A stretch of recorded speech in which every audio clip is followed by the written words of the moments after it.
Welcome, everyone, to another edition of Deconversion Stories. And unfortunately, once again, we are without my very good friend, Mikey Famine, the producer of the show. He is currently at the hospital getting tested for COVID, which he suspects may be why he's so sick. So let's all send prayers and thoughts and stuff over to Mikey so that he recovers. Well, of course, it won't work, of course, but we can always hope that Mikey's feeling better and will be back with us as soon as he is capable of doing so. Other than that, today I'm talking with my friend Richard Gilliver over here, who is a Lego fanatic like myself and also an old school metal fanatic, well, hard rockish metal, glam, Faster Pussycat era type stuff. So we'll talk about a little bit about that. We're going to talk a little bit about Lego, but first we're going to get into, because Richard has been a cradle atheist his whole life, which I often have on the show, as you know. You never really had a religion. So Richard, did you ever have any, like, maybe family members or friends that were religious that tried to kind of lure you into any of it? The closest I got to being lured in was I was probably about 11 or 12 years old, and we had some Christians living across the street, and they took me to a couple of Christian festivals, and I enjoyed it. The music was cool. Wasn't interested in the religious stuff. And I had the best man at my wedding is a Muslim, a practicing Muslim. He converted to Islam, and when he first converted, he went through the new religious person thing of trying to share all that with me. But we soon got to a kind of a crossroads where we decided it was best not to talk about it between us and keep our friendship alive rather than go down the other route of arguing all the time we saw each other. Right. Did he try to sort of, like, when you say he tried to sort of influence you a little bit, was he bringing out all the quote unquote good points of the religion all to try the and lure you in? usual? Yeah, if you've, I'm sure you have, and I'm sure a lot of people watching have. If you've ever had Muslims try and convince you, it's all the same arguments, the kalam crap, and it mentions the Big Bang in the Quran. The well practiced, but okay. Yeah, all the well practiced kind of things. The moon's got reflected light, and this is evidence that the Quran was correct.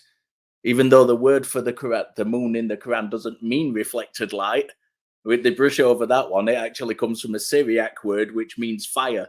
So it refers to God, who is the light giver. So it doesn't actually mean reflected light anyway. So it's a bullshit argument to begin with, but it convinces them enough. So if they're happy with that, sitting in the little circles talking about that, that's up to them. What about your family? Was your family ever religious? No, not at all. My dad was kind of an old hippie. So he had some vaguely spiritual bents without really having any kind of depth to it. And my mum was kind of anti-religious. My mum's literally passed away this last week from COVID. So I'm so sorry, man. But she's not. She was never religious. She was kind of anti-religious, if anything. I'm actually, if your mom recently just passed away, dude, I'm kind of surprised you wanted to come on the show. I mean, no, I want to get. Look, I did Kelly's show on. My mom passed on Sunday, and I did Kelly's show on Tuesday. Following, I want to keep busy. I've got friends in this community, and this is my support network. It's part of my support network as well as my family, and so I want to be here. This is the thing I want to do. Okay, well, that's good attitude to have, and yeah, there's a lot of great folks in our community for sure that would always be here to support you, regardless of that. So yeah, definitely. Yeah, my condolences to you and your family on the passing Thank you. of your mom. Appreciate that. It's tough to do. I remember losing my dad back, 10 years ago now, and that was really hard. And it was a bizarre thing because I remember feeling really shitty and starting to bawl in bed moments before I heard the words that he had passed. So, yeah, it's almost like I think we all knew it was coming anyways, but because he was in the what do you call it, the that ward that they put you in just before you pass away. It starts with a P. Shit, I can't remember the name of it. Oh, fuck. I can't remember the name, but my dad was actually on one of those wards as well before he passed. He died from cancer about 8 years ago, almost 9 years ago now. So yeah, he was on the same thing. He was deteriorated quite quickly. Actually, it was only about 5-6 months between him getting cancer and him passing away. So he went on the kind of the ward where you go to die. That's it. Palliative care. That's the one. And thanks, Ascalon. And yeah, we it was a completely different thing with my dad from my mum, because we knew he was dying. We had time to prepare. The last thing me and my dad said to each other was "I love you," which is is a fond memory. Good. But I didn't get that chance with my mum. I got a phone call from my brother saying, you need to sit down. I've got something to tell you. So it was just kind of a bit out of the blue. But yeah, it is life. It's part of life. That we've got to acknowledge that, and that the difficulty the end of life. And the difficulty is with some religious people is they don't seem to accept that, and they have this craving to go on and and formulate these ideas and get this comfort from this idea that there is something beyond. There isn't. It's a sad truth. Yeah, I mean, I often ask people that believe in an afterlife, because actually my very good friend Secularity is in the chat right now. We've hosted. Yeah, it's a good friend of mine as well. We've hosted show The Perspective together a couple times, and we're going to do it again in the future. And there's been a couple times when people have come on and spoke about afterlife and stuff like that. And I keep resorting to a great article that I have. Oh yeah, I also have something else to share with everyone today that I learned. Today I learned, but that's different. Whoops. Nope. What am I doing here? Let me go back to that. Then they're here. Okay. It was an article in the Express, which is a UK paper, as you probably know, saying there is no life after death. Scientist insists that afterlife is impossible. And of course, the scientist that they're talking about is Sean Carroll, who I'm sure many people are familiar with. But he basically states that the laws of physics underlying everyday life are completely understood. Everything happens within the realms of possibility. For there to be an afterlife, then consciousness would need to be something that is entirely separated from our physical body, which it is not. Rather, consciousness at the very basic level is a series of atoms and electrons, which essentially give us our mind. The laws of the universe do not allow these particles to operate after our physical demise, according to Dr. Carroll. He claims that some form of consciousness persists after our bodies die, and decay into their constituent atoms face one huge, insuperable obstacle. The laws of physics underlying everyday life are completely understood, and there's no way within those laws to allow for the information stored in our brains to persist after we die. For his evidence, Dr. Carroll points to the quantum field theory, or QFT as it's also known. In simple terms, the QFT is the belief that there is one field for each type of particle. For example, all the photons in the universe are on one level, and all the electrons, too, have their own field. And for every other type of particle, there's a field as well. So Dr. Carroll explains that if life continued in some capacity after death, then tests on the quantum field would have revealed these so-called spirit particles and spirit forces. But so far, it's really nothing but atoms and the known forces, and there's clearly no way for the soul to survive death. And he's even, not that there's an admission that we have souls, because I don't believe we do. Most importantly, we need to some way for that new physics to interact with the atoms that we do have. But, this is the standard model, and we don't know of any other models so far. So there you go. That's pretty much what he's got to say about that. But it's an article I like to reference when talking to people about life after death. So yeah. Consciousness is a really interesting subject. I'm by no means an expert on it, but I am very interested in it. So I've got quite a few. If you can see me behind me on this bookshelf, I've got quite a few books about the brain. And right, that's a green screen, isn't it? No, that's a real. I'm just joking, man. No, we have this a lot. It was funny because when I was on the non-profits, one of the recent times I was on the non-profits, and we kind of everybody had. I think I had a bookshelf of. I think it was Nate Smith had his bookshelf, and then Cynthia and Teo Elateo was on as well, and they both had kind of. Teo had a cartoon bookshelf on. Cynthia had a backdrop on, like a curtain with bookshelves printed, and it was pretty cool. All of us sat there with the bookshelves going off. I just want to also quickly thank Secularity for the super chat for $6.66. That's awesome. I also have a friend of mine that likes to drop super chats at $6.04 for the 604, right? 480. Yeah, which is funny. But here's an interesting little fact that I learned about today. I'm not sure if you guys, or Richard, if you're familiar with what a demodex is, or a demodex. No, I'm not familiar with that. It is a arachnid, or it's from the family Arachnia or whatever, that lives on your face in your pores. Nice. They're little tick-like arachnids that live. They're like microscopic, and they live in your pores, and they feed on the oil that your face produces. But they sleep during the day and they're active at night. So basically, while you're sleeping, they're partying on your face because that's when they mate. So at least someone in your bed's getting action. You know what I mean? I'm all for having a party on my face and someone sitting on my face, but it's, you know, it's a whole other level. I don't want to sound speciesist, but yeah, that's a whole other level right there. Right? But yeah, I didn't know that. I mean, I knew that you had little critters all over you, like millions and trillions of different types of bacteria and stuff like that, but yeah. I didn't know about those little guys. No, first time for me too, that one. Sorry, Kristen, it won't help.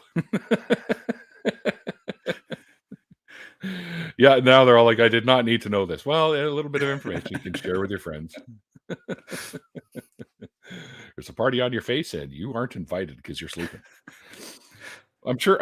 You know, it's kind of funny because I often wake up in the middle of the night to go take a quick leak because I drink a lot of fucking water because you should stay hydrated, people. And I wonder if they like, he's up, and then they run away and hide. And then when I go back to bed, they they go back out again. Okay, let's get it on again. just the tip. Thanks, Kyle. Yeah. So, did you have any friends in your youth that were sort of religious? Did you ever end up like going to church just to see what it was like with them or something like that? Not particularly in my youth, but I have been. My wife, when I first met her, was religious. She was practicing Christian, and then she kind of did a little hop, skip, and a jump over to Mormonism for a few years, and and then left that. But yeah, I've been to lots of churches. Got married in a church. You know, my wife was church warden for a little while.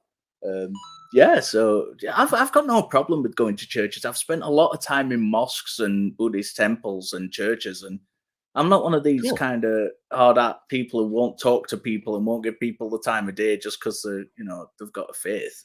You know, I'll go and I'll talk to them and be respectful while I'm in their environment. You know, so I've got a kind of a simple kind of rule that I like to go by, and that is if somebody brings it to me, then they're fair game. And if I go to them, then I'll be respectful of their beliefs, and I'm not going to go to a church and start ranting and raving and telling anybody that God doesn't exist or anything. You know, that's not me. That's not me. Some people like to do that. That's not me. Well, you know, I obviously say you don't have to be respectful to beliefs. Be respectful to the people, because beliefs are ideas, and ideas don't necessarily always deserve respect, right? So, I guess if they're treating you well, then there's no need to do any of that, right? You just treat them the same way. But if they, like, how do you handle people that are proselytizing? I give it them back. I go on full force. I've been doing this shit for over 25 years. I started like talking to not only religious people, but people who believe in like UFOs and ghosts and all that kind of stuff. Started talking to people, asking them what they believed and why, the old kind of cliche. Like when I was about 14 or 15, and I'm 44 now. So it's been a long time. I've had I've heard every argument and counter argument there is. I think I'd be very surprised if I hear something that I've not heard before. So yeah, if someone comes to me, I'll go to them. I'll take it to them. You know, and Sure. I'll try and be respectful. If they're being respectful, I'll be respectful. If they're being disrespectful, I can fucking be disrespectful if I need to be. So Yeah, exactly. So being 44, I guess, because I'm 55 myself, and I'm thinking back to the times, and I want to talk a little bit about our musical tastes from back in the day. Um, um, and I'm thinking to myself, geez, you know, because I was in my 20s when Faster Pussycat was a thing, and Zodiac yeah. Mind Warp and the Love Reaction, and you know, when GNR came out and stuff like that. Um, how old? You must have been quite young when those bands were fairly Yeah, popular. I had an older brother. I was like, I was getting into that kind of stuff when I was maybe like 7 or 8 years old to start with, when like Bon Jovi, Dokken, Yeah, Rat, and Motley Crue, all those, like the kind of first wave that yeah, came out, and the hair then bands.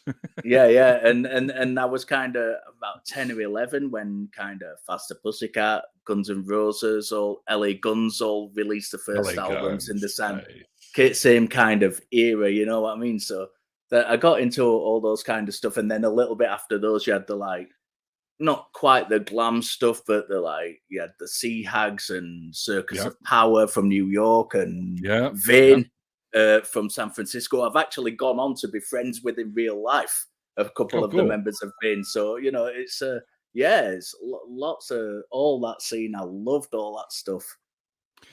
I did as well. Not so much the Bon Jovi. I kind of agree with Darren here. No, I've grown out of Bon Jovi, I think, because I've got older. There you go. Yeah, all those stuff. I was around for Guns N' Roses. My brother went to see Guns N' Roses in, I think it was Manchester Apollo in 1986, 1987, and it was before they were famous. They were supporting Faster Pussycat, and Oh, cool. he said there was nobody at the gig. The arena was only half full because Right. nobody had heard of these bands. And then, like Yeah. a year later, Guns N' Roses just went Boom. and like Yeah. took over the world. Yeah, Pussycat never made it as big as they did, that's for sure. And neither did LA Guns, even though Tracy Guns was one of the founding members of, he Guns was N' the Roses, Guns of Guns N' yeah. Roses, right? So Yeah, it's Axl Rose and Tracy Guns. I met a later lineup of LA Guns, and you know, me and the singer Phil Lewis didn't really hit it off. We kind of had we don't get on. I respect him as a musician, as a songwriter. He's a complete dick as a person. So he's very much kind of still living as though he was still like fucking 18 years old, and or however old he was when he joined LA Guns. Because he did a band called Girl in Britain before he left for the US in the early 80s. One of the first bands of the new wave of British heavy metal that came out, and they actually Like did the London Choir Boys. yeah. And Girl did the song Hollywood Tees before LA Guns, and then he took it over and they kind of mishmashed all the stuff, because LA Guns' original single, Paul Black, sang on most of the songs on the first album originally. And I think Phil kind of listened to the vocals and picked out what he could make out and re-recorded a lot of the vocals on it. Right. That's interesting. I didn't know that. Yeah, funny thing is, when I was in England, the last time I was in England, I think it was like 1982. And I saw months before he passed away, when he went back to New York, I saw the Sex Pistols with Sid Vicious, still a member. Yeah, that's I know cool. they're not metal, but they were definitely one of the cooler bands of the era. Oh yeah, definitely. And Adam Ant was or Adam and the Ants, I think at the time they were called that, before he went solo. Yeah, well, that was my introduction to music, the kind of new romantic stuff. That's the first music I ever really recall hearing and thinking, this is cool. You know, Duran Duran and Adam and the Ants and all those, Kajagoogoo and all those kind of bands. Oh, jeez. which, you know, shy. That's the one. Yeah. Yeah, and the guy who sang that went on to do the theme tune for the Neverending Story, and so that was my kind of introduction in the early 80s to music. That's when I first remember the new wave era. Yeah, listening to and Bananarama and yeah. I mean, not so much Bananarama, but well, okay, maybe got a draw line somewhere, Neil. Yeah, well, it was all the stuff that was being played on MTV at the time. So that's just, Yeah. I never Yeah, but bought any of the albums and shit, but no, I love that. I love music, and I still do. And yeah, my me too. music taste goes from everything from Beethoven. Bob Marley's one of my favorite artists of Oh all yeah. time. Yeah. I like a lot of kind of hippie, new agey music from the 70s, and Yeah. I've country music. I'm really big into country music at the minute. Fucking loving Waylon Jennings at the minute. So Yeah, but yeah, that's real country. That's not the new yeah. poppy country shit, right? So I've no kind of barrier when it comes. There's stuff I like and there's stuff I don't like. I'm not really bothered about genres, so yeah, it's either cool or it's not. I'm the same way now, of course, but that I think came with working in the industry, like in the record industry and the label industry, stuff like that.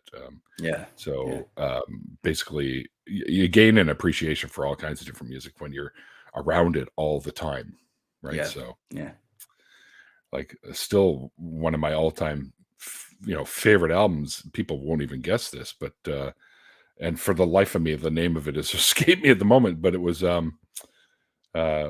the drummer from the Stones, Rolling Stones. Oh no, you've got me thinking. Yeah. I love being put on the spot. It's fantastic. That dude who Um, played drums for Rolling Stones. I know what you mean. Everybody knows who he is. Charlie Watts. That's it. That's the one. So Charlie Watts released the very first jazz album he ever did. It was released when I was still working at the store, and not Bill Ward. Bill Ward was Sabbath, my all-time favorite band, by the way. But yeah, Charlie Watts released a jazz album, which was phenomenal. Yeah.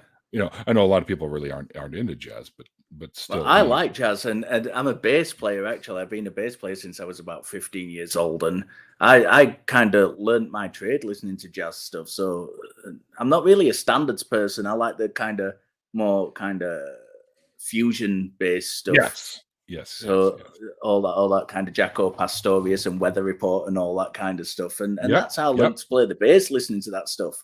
Jaco's great, man. So good. Yeah, I'm in a band now. We're doing a cover of "Come On, Come Over," which is the opening track off his first solo album. Mm-hmm. So that's always fun to do live. Just a little bit of fucking about. Well, as a bassist, if you can master jazz, then that's quite the thing to do. Which actually, I was just going to say, but Secularity did Primus, and Les Claypool learned his chops through listening to jazz, actually. Yeah. So there you go. But I recently found their version of Devil Went Down to Georgia, actually.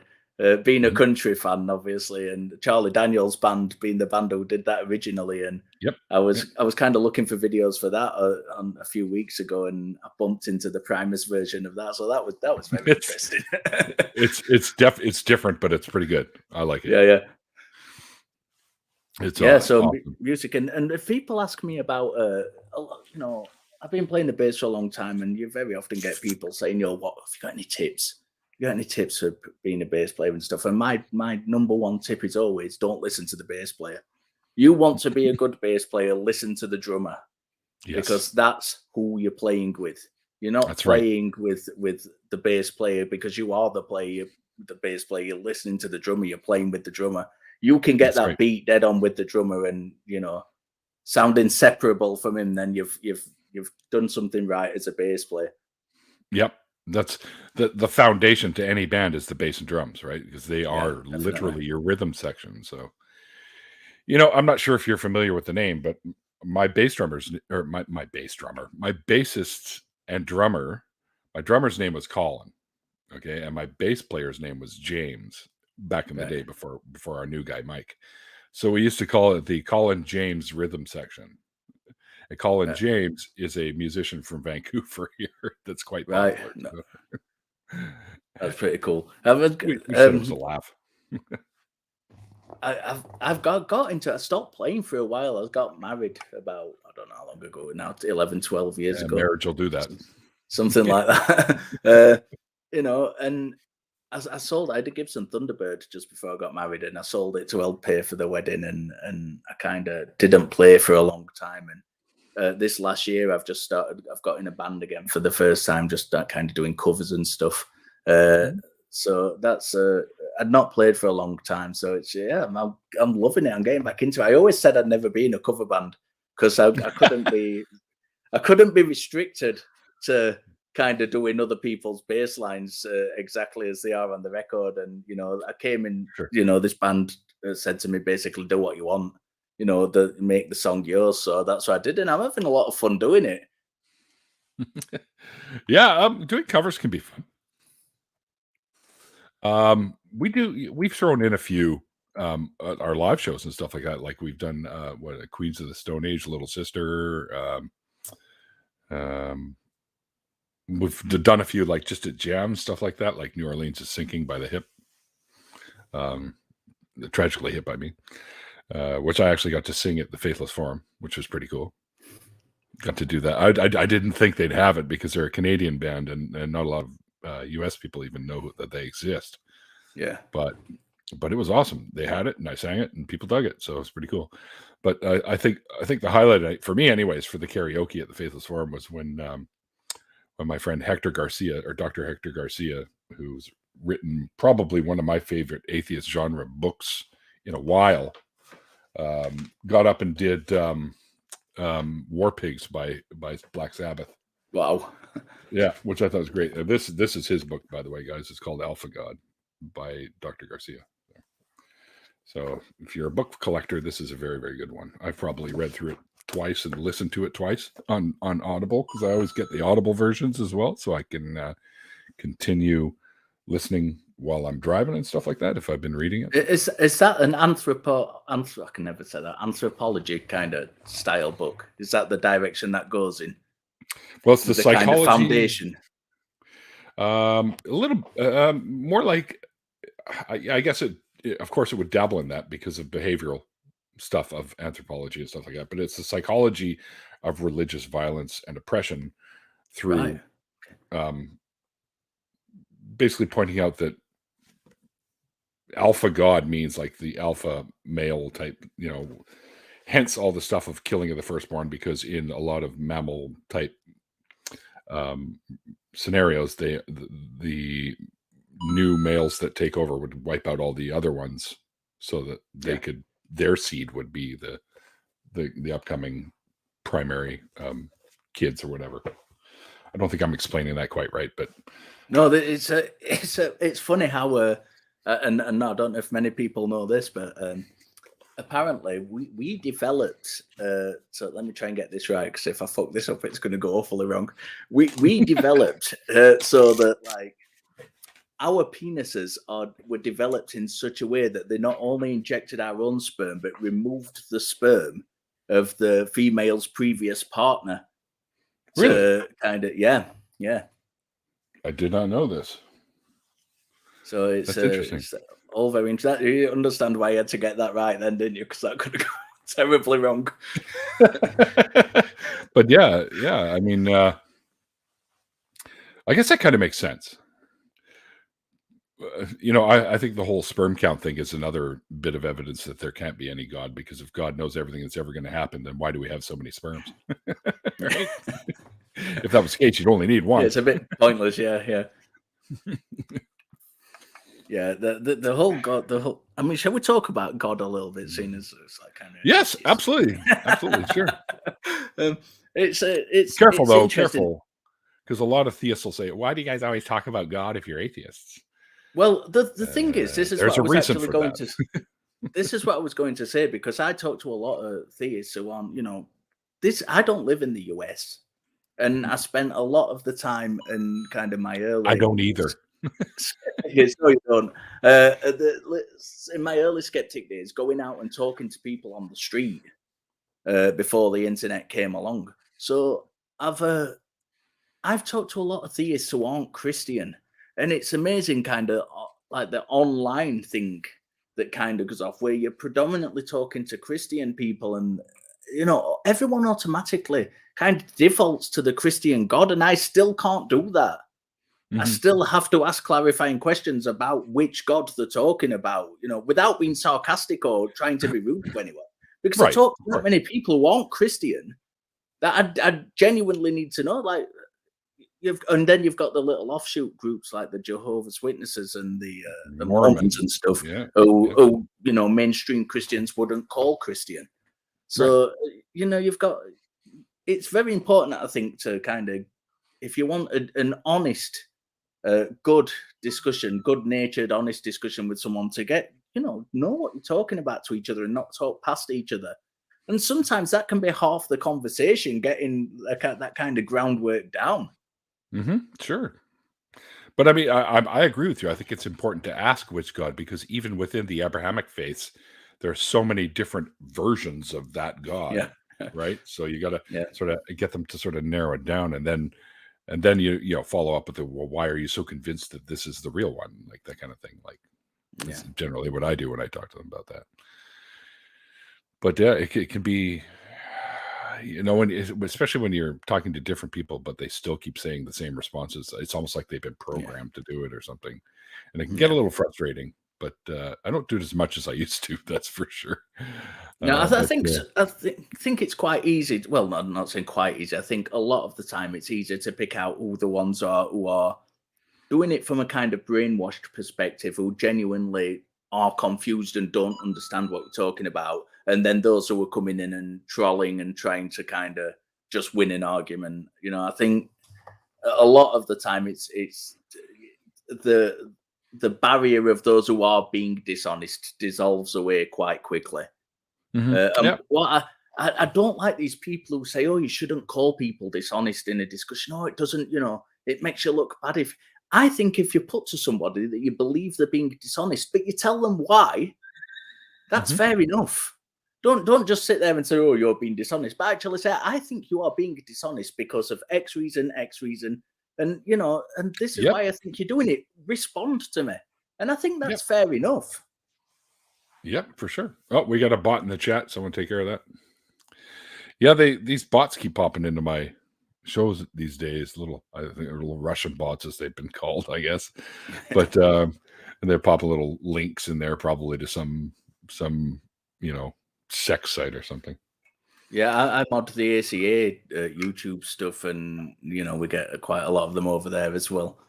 Yeah. Oh, I've seen you in there before. I think we've chatted in those chats before, I'm pretty sure. Yeah. This has been a long time coming, because it's one of those things where we kind of pass each other in the night a lot and say hi on occasion, and then never kind of get anything off the ground. But we're here now. I'm loving it. I'm so glad all these people have turned up, because I thought I was just going to be on my own. I've seen a lot of friends in the chat who I absolutely love and adore, and who've helped me along as well along the way. So, Secular and Jenna and Kristen and all those guys. I couldn't even name them all because there's that many there. But yeah, they're all really cool people. This is a fantastic community we've got. I believe so. That's for sure. I met Kristen at Faithless Farm too. Yeah, I'm jealous of you, by the way. Big hug, which was awesome. Kristen's great. Yeah, we both did Thanksgiving. It was her very first, as it was mine as well, very first American Thanksgiving. Yeah. Over at Eric and V's place, and that was a lot of fun. And of course, for some reason, I thought this was kind of strange. Oh, I'm sorry, Josh. I love you as well. I'm just reading the chat for those who are just watching and not actually looking at the live chat. I'm just reading the chat as I'm kind of doing this. Hugs more. Yeah. Eric likes to watch Groundhog Day on Thanksgiving. I've never ever seen Groundhog Day. Never seen that movie at all. No. It's a great show. You should definitely. It's worth at least one watch. Yeah, I'll hunt it down. Me and Josh actually. Josh does who's in the chat now. Josh Entner does a podcast called the Bloody Good Film Podcast, and cool. And we're getting together and kind of doing a little offshoot kind of thing on my channel where we're going to look at a couple of Christian films and break them down and do a little bit of a stream about that. So that's going to be exciting. I think that's coming up sometime in February. Looking forward to that. I wonder, was Josh ever religious? Do you know? I don't know. I'm not entirely sure. I think he was a cradle atheist himself. I'm sure he'll let us know. I'm sure he was a cradle atheist. The guy who does the Bloody Good Film podcast with, his granddad was he was religious. He's religious. Jesse, who also hosts the Bloody Good Film podcast, and his granddad was a wrestler in the WCW. So yeah, full-time atheist. All right.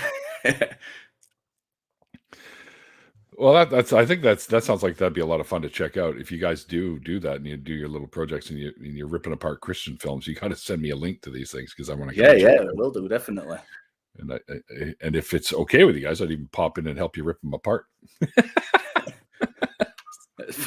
Fine by me. Because that kind of stuff is fun to do. We do a little bit like that when I get together with a couple other buddies of mine, where we kind of make fun of silly shit like Christian movies and stuff like that over on Atheist Drinking Out Loud. Unfortunately, I can't really drink anymore. Right. It makes me so sad because I've got this thing sitting in my room here just mocking the crap out of me. It's a Macallan 12-year-old. Oh, nice! I am a Scotch whiskey drinker as well. So me too. I polished 3/4 of a bottle off last night. See, I love Scotch. A good single malt Scotch is like so good. But that was a gift for me from a friend of mine a little while ago. So I've downed about half that bottle, but the other half of it is like, oh man, you can't drink me anymore. But I'll probably sneak a shot in here and there. But I'm not supposed to drink because I'm on blood thinners, or actually what they should be called is anticoagulants, because the blood thinners don't actually thin your blood out. They just keep it from coagulating. You could send that to me, Neil. Okay, Darren. No, I'm going to keep it because I am going to sneak some here and there. Like, honestly, I still have the odd beer here and there, right? Because one or two here and there isn't going to really do much damage, but it interferes with the processing of the drug. And that's why they say you shouldn't drink, right? They don't want you drinking really at all. But my hematologist, whose last name kills me because it's Dr. Constantine, which is funny in my eyes, but she told me that I can sneak in the odd beer here and there, but she says you should really stay away from the harder stuff. If you have like one drink every month or something of the hard stuff, somewhere like in the middle of your dosing, she says you should be relatively all right, but it will still interfere. But as long as you're not doing every day, you'll be fine. I'm sorry, Randolph is pointing something out here. I don't know what this is. Your video premiere. You did a video? Oh, okay. Or is it one of those, are you doing a debate with somebody? I think you mentioned something about that a little while ago, but I haven't really been paying much attention the last few days because I've just been not really mingling much on social media the past couple of days. Yeah. I've been trying to catch up on all my Naruto episodes. So, there's double coins that time, guys. So, bam, bam.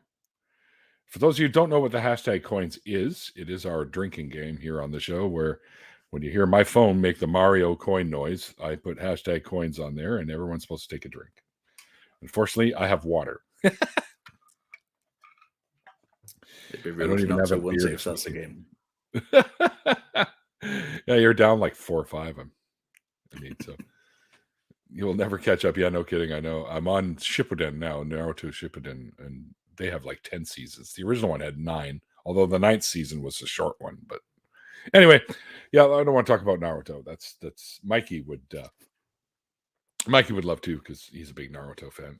Mikey's watching, by the way, in the chat, so he's going to find out if he's got COVID. Oh my goodness, another bot. Look at that.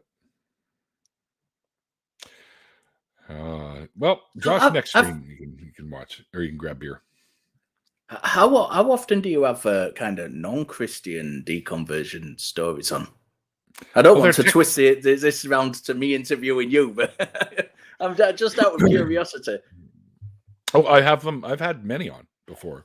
Hell, I've had people that, like when I had Matt Dillahunty on the show, he didn't want to talk about his deconversion because he's talked about it so many times, and I totally get Yeah. that. Yeah. So we just talked about religious influences, and then we talked about community and stuff like that instead.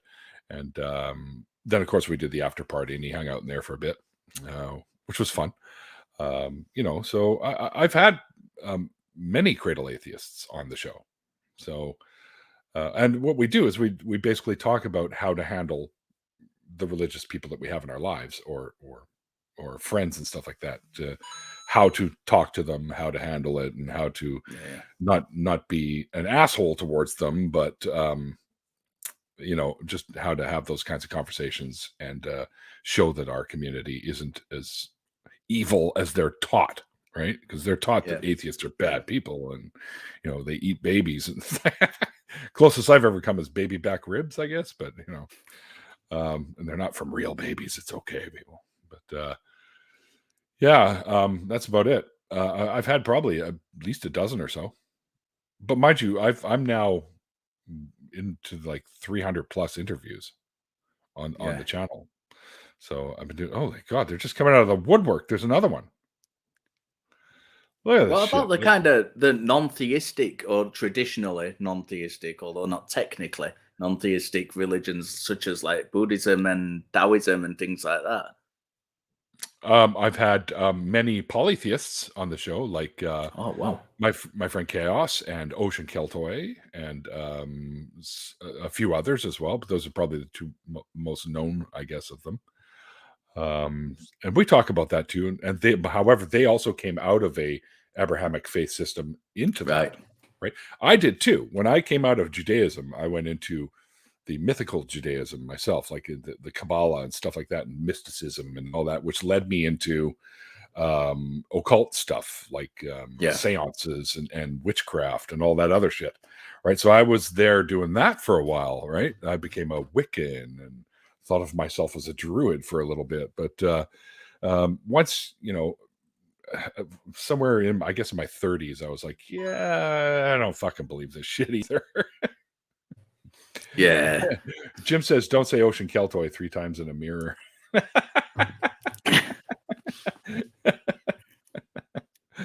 But yeah, no, I've had other kinds of theists on that have talked about them leaving their earlier faith for a new one. And because I believe that we have a lot in common with like the pagan community. We share commonalities, and we also share the want for better communication and better community as well. So I believe those conversations are just as important to have as these conversations about leaving some form of a faith, especially harmful ones, behind, right? So though today I still believe that there is harm in or possibility for harm, mostly self-harm, I think, in some of the pagan or polytheistic belief system that not everyone falls into, but it can be, especially if someone is sick and they want to use some form of magic remedy to heal themselves, right? You might as well be using holistic medicine, for fuck's sakes, or not holistic, homeopathic medicine. Right, because that could be dangerous too. Placebo effects, sure, they're great in the short term, but how do you know what's going on in the later term, right? So. Yeah.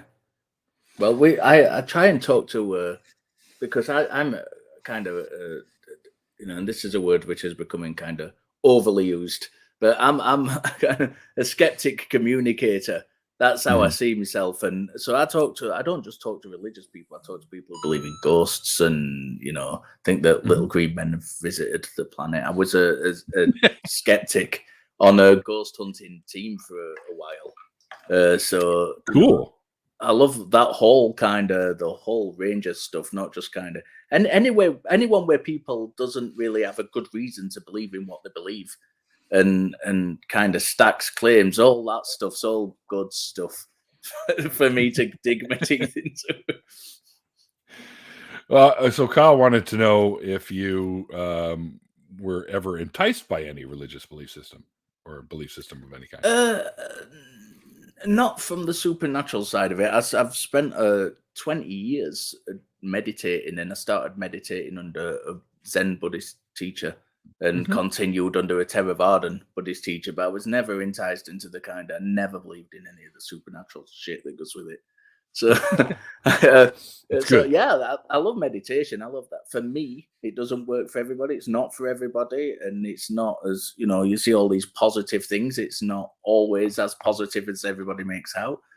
For me, it's been a wonderful kind of tool to apply to my life, just to get me, you know, to assess myself a little bit better, hand in hand with kind of skepticism. It's really given me kind of a good grounding of noticing when I'm doing things wrong or making mistakes and things like that. So yeah, it's but I've been involved in those communities without kind of taking the step into believing in all the kind of rebirth and, you know, Buddha and enlightenment, the reincarnation stuff. Yeah. I always thought that was So, kind yeah. of weird. Yeah, it's and there's so how many. the fuck does that work? Well, how does that even work? Well, I've been meditating under Buddhism in kind of the Buddhist traditions for 20 years. I've been studying Buddhist scriptures for, if you have a look behind me, from there to there, that's the equivalent of the Buddhist Bible. So that's it's like 11 times longer than the kind of the Christian Bible. Yeah, but theirs is more of a guideline sort of thing. It's not so much a scripture, like in reverence of anything. It's more like a mindfulness stuff. No, it's not. It's vastly misunderstood. It's for the monks and nuns, so there are different numbers of rules, but for the monks, there are something like 290 odd rules to live by. For the basic standard the Buddha set down for kind of lay people, the very basic standard was 5 rules to live by, and sometimes they're interpreted as guidelines. But the guidelines aren't and the kind of principle that you should really try and avoid doing them. They're not hard and fast rules where you're going to get kind of punched in the face if you don't do them by anybody. But by the same token, or burn in hell. No, but by the same token, although you can go to hell, there are hells in Buddhism. But if you don't follow them, then you're not. That was one of the minimum standards of being a Buddhist. So if you don't at least try to follow them, you're not kind of being honest with yourself. If you then say to yourself, "I am a Buddhist," because you're not attempting to put into place the minimum standards of doing that. So it's all very complex, and I've been studying this stuff kind of academically for 10 years, the scriptures of Buddhism. I've been doing the meditation for double that amount of time, and it's a lot of stuff to get your head around. It's not just a simple case of the kind of Western idea of what Buddhism is. So my friend Anton wants to know, is there a condensed, super compressed short version that a lazy guy like me can read? No, not really. That's your condensed version right behind him. not of the scriptures. I mean, there's introductions and stuff, but not scripture. If you're not seriously into it, don't even bother with the Buddhist scriptures, because they'll just confuse you. Yeah, no. Just get a mindfulness app and just do a little bit of meditation.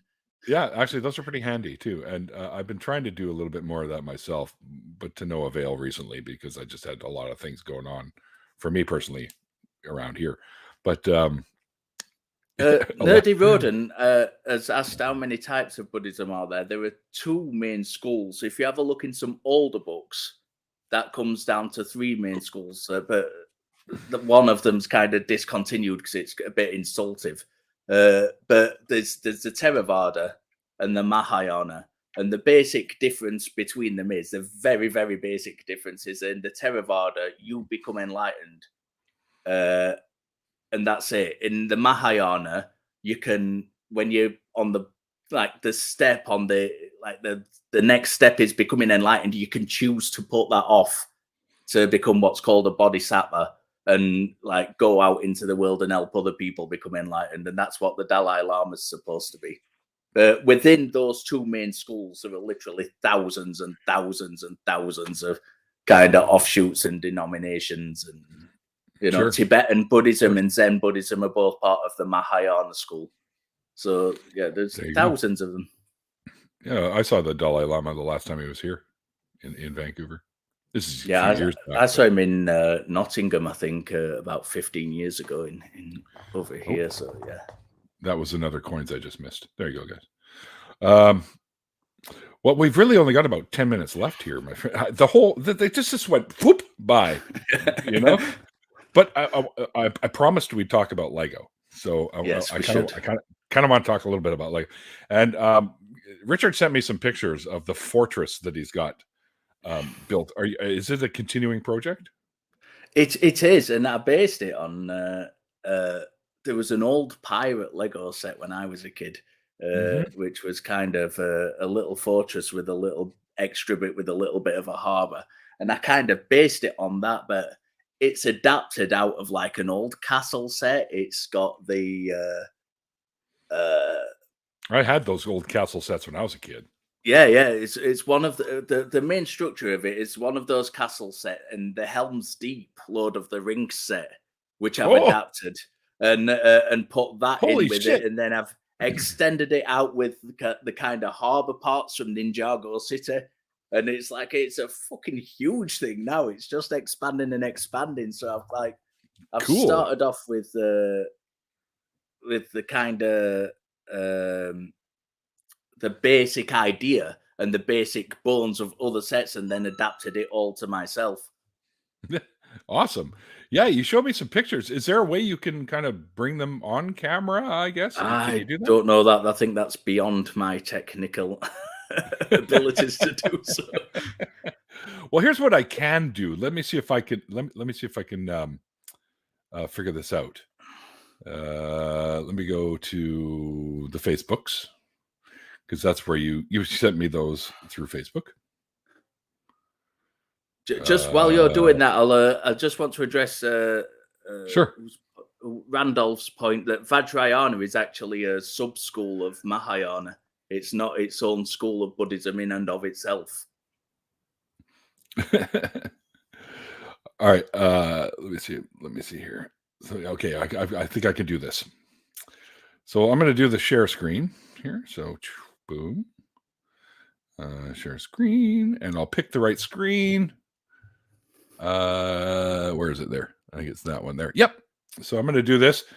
There you go, guys. So there's some pictures that Richard has sent me of the fortress that he's building, I guess, because you'll probably still add stuff to it, right? Oh yeah. There we go. Yeah, that's a little governor's office I did. See, even they're drinking. Jesus. Oops. No, that's not what I wanted. Where are you going? Get back there. Okay, so there we go. And there. What's with the shark, by the way? I meant to ask you that. They went fishing. They're hungry, so they went and got some shark. Little shark fin soup, I guess. What else would it? Yeah. See, that looks so cool, dude. Like, I love the little cannon and stuff like that up there, and this is awesome. Yeah, that's the whole thing laid out. That table is a big table, by the way, and it's kind of the whole thing laid out on there. That's pretty cool. Some little farm stuff and shops going off for the villagers. The carriage. Yeah, that was from I think that was from the Lone Ranger. One of the Lone Ranger sets, and it was a stagecoach, and I added a couple of extra horses and adapted it a little bit, and that's how you did a little cobblestone look too for the street. Yeah, blacksmith shop there just in the corner. Yeah, so not many people know this. I started collecting Star Wars Lego actually, but then I've got a son who's 8, so he kind of took all my Star Wars sets off me. I would too if I was your son. I did insist on keeping the X-Wing for myself, but he took the kind of Millennium Falcon and all that for himself. So that's cool. Like, that's really neat, dude. I got to tell you, and that's your own design, correct? It's my own design, but it's adapted from other sets. Like I said, it's the kind of. That's really cool. Like, I'm gonna I'll just sort of get there. We go. But that's really fucking cool what you've done with that stuff. I like to keep myself busy, and I don't have much spare time. But I want, I'm either working to earn a living, doing music, or doing the kind of skeptic stuff. And I'm at university as well, doing religion, philosophy, and ethics at uni. So I don't have much spare time. So when I do have that spare time, I want to do something that's completely unrelated to kind of the stuff I do, as like my everyday interests. It's just a little thing to do to relax and kind of take my mind off all the heavy stuff. So Josh says you're going to need a bigger fortress. Or a bigger table. Anyways, so bigger fortress. Yeah, the Star Wars Legos, that's really what I like to focus on. But I also do a little bit of the DC stuff and some Marvel stuff as well. Yeah. And I just picked up a couple of new sets yesterday, actually. They're smaller ones, but I like to get because some of them have minifigs in them that I want, right? So I just picked up these two sets yesterday. They were on sale at Walmart they were dropped down like $10. So yep, I could do that. So I got the Mandalorian Trouble on Tatooine set there, which I love the little speeder bike that they got there. Whoops, there we go, right there. And you can't have too many Grogu minifigs right there. So it's amazing how, because Lego is so fucking expensive. As soon as they drop a couple of bucks off it, you've got to go and buy it. Yeah, exactly. And that's the Obi-Wan Kenobi hut right there. So more Sand People. So now I have Sand People minifigs. And sometimes I'll buy the sets just because they have cool ass minifigs in it, like this one in particular, the little Mandalorian minifigs. So I get a bunch. I bought it was, I don't know what they called the set, but it was the one where Darth Vader goes through his transformation for the first time from Anakin to Vader, and it had a little mechanism where he jumped up and it put the helmet on him. And I bought that just for the Darth minifig. But again, that's one my son's kind of liberated from. Right. Of course, for the other types, of course, the classic Batmobile right there. Oh yeah, I remember those. That's cool. Yeah. I think that's the second one of those I've done. I think they did a Batcave with the first one in, with the original Batmobile in. Yes, but the Batmobile itself, the Batcave is cool and really hard to find. If I do find it, I'm going to buy it.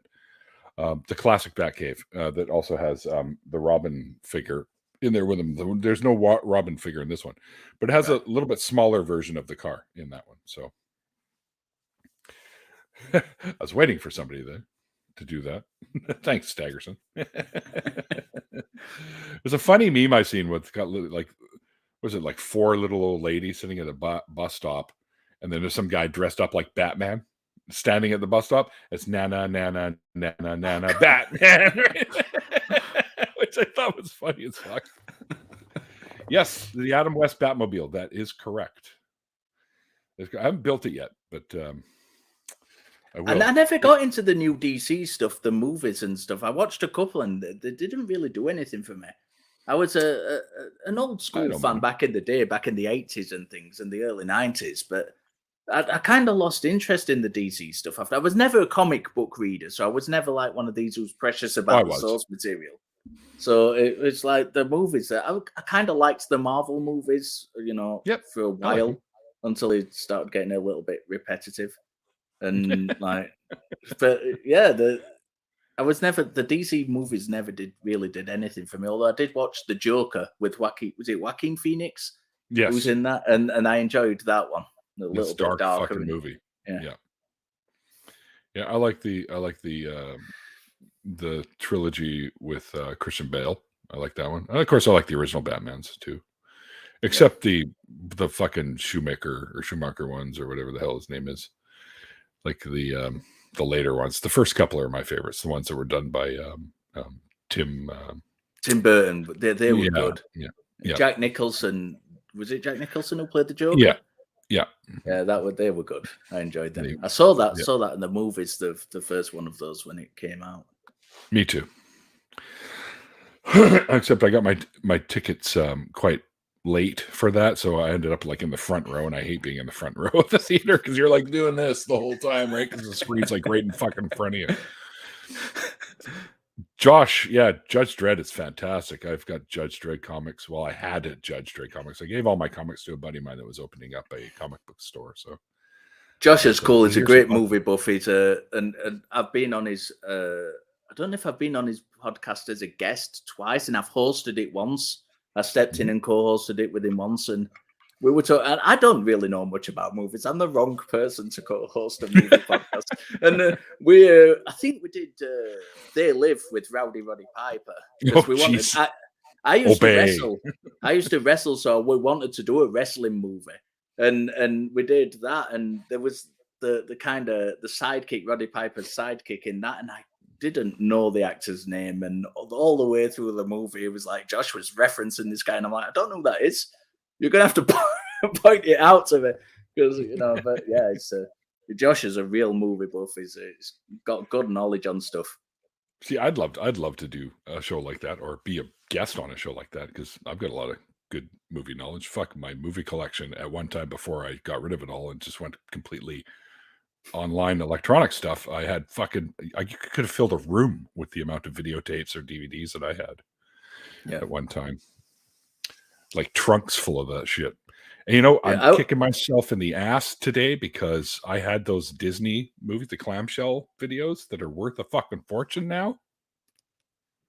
Yeah, I had a CD and record collection, which, I mean, you're talking like the Motley Crue singles I had alone were fucking unbelievable. The Jigsaw, I don't know if you ever saw the Jigsaw piece singles that went together, and the kind of the picture discs where they're all on there holding guns and stuff. I had all that, and then I went through a kind of, not a bad breakup, but a sudden breakup, and I lost my entire collection of shit. All the old school stuff, which it's worth a fortune now. And it just all went. I literally started from scratch. Yeah, there's so many things. Like when I lived in Israel for a couple of years, my parents split up, and then they had to separate and move out of the house. So they sold off all my Star Wars stuff, all my Star Wars collectibles. Yeah. Wow. Well, the Kenner ones, the original Kenner ones. The original Kenner ones with actual. Before they came out with the cloth capes for the Jawas, they had the plastic ones, like the plastic one for Vader. Remember those, for Obi-Wan, plastic ones for the Jawas, which are worth a fucking fortune. And I had tons of them, and they sold them all. And I always bug my mom about this now. And now she's like, "Oh my goodness, you mean we could have put you through college with the money from those?" I'm like, "Yeah, probably." Yeah, I got offered. I was about 15 or 16, and I was at college, or maybe a little older, 16, 17. I was at college, and so one of my college friends, it was before the prequels came out and the resurgence in Star Wars kind of kicked off. And someone offered me a boxed Millennium Falcon, an original Kenner Millennium Falcon. And I said no, because I had to get like 2 buses home from college, and I was too fucking lazy to carry it. So I didn't take it.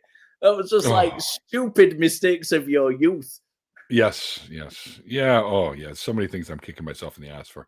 Now, I got a box of a bunch of old stuff that I've had probably since the 80s that I'm hoping will be worth something. Like I have the very first original release of the Teenage Mutant Ninja Turtle figurines. Nice. That's right. So, there's more coins.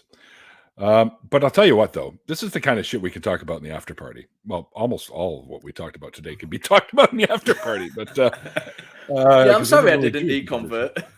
Oh, it's okay, dude. We filled the hour up and 3 minutes up with lots of other cool shit that we talked about, including we brought up the religious influence and stuff like that, which is the part that I like to get in here for sure. But Richard, man, fuck, wicked having you on, brother. Thanks for doing this with me. No, anytime. It's been fantastic. I mean, it's fairly later for you over there across the pond. It's not too late. It's 11 p.m. now. I'm usually up at like 3 a.m. I do Jenna's stuff. I do a show with Jenna and Justin. Right. We host a parenting, me and Laura from our podcast host their parenting show, and that's like 1 till like 3 a.m. or something daft like that. So I'm used to being up late. Okay, that's great, because we got an after party to do, my friend, and you're going to meet a lot of other great folks that are also Lego aficionados. And I am looking forward to it. I'm thinking I'd like to have Josh in here if he's willing to jump in here for the after party. I already know, because I got a message from Stags that he wants to come in. So my buddy. Yeah, I think Kyle was talking about it as well. If Kyle can come in. Yeah. Of course. Around. No, Kyle. No more Kyle. We've had enough Kyle. You never have enough Kyle. He's such a fucking cool guy. His channel's amazing. Yeah, Kyle's awesome. He's a good friend of mine. And Josh says he'd like to come in. Darren, my friend Darren, says he enjoyed this. I'm glad you did, brother. I hope all you guys out there in the chat actually enjoyed this. And thank you guys, by the way, for being in the chat here, and everyone over on Twitch and Twitter as well. I hope you guys enjoyed the show. I try to do my best, even without my amazing producer, Mikey Famine, who is just finding out whether or not he's got the COVID.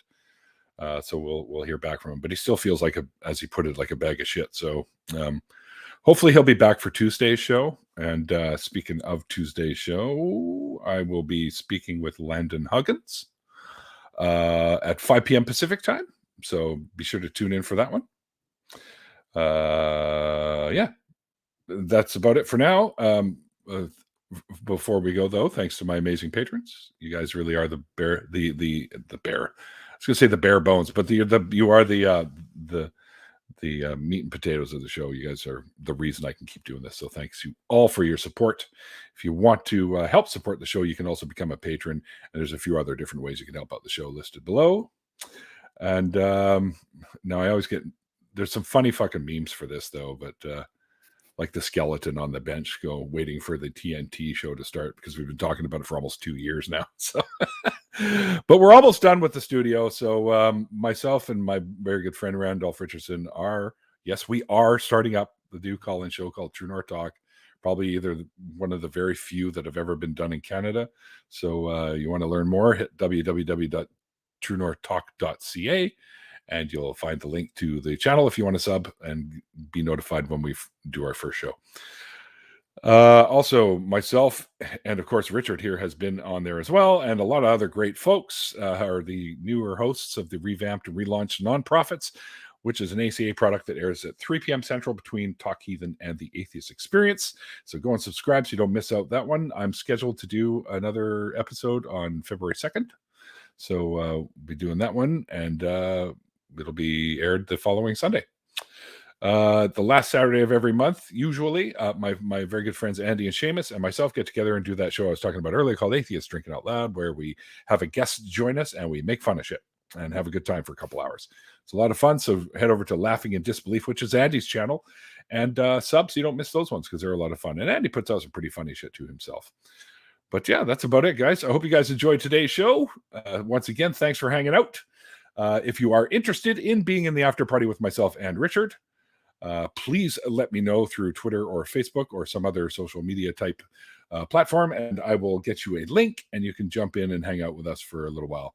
Probably do an hour and a half, couple hours anyway. So, but other than that, guys, once again, Richard, fucking awesome having you on, brother. Thank you. And you're right. It's been a long time coming, and I'm glad we got her done. But as I always say at the end of the interviews, guys, like the late, great Christopher Hitchens once said, it's called faith because it's not knowledge. And we'll see you guys next time.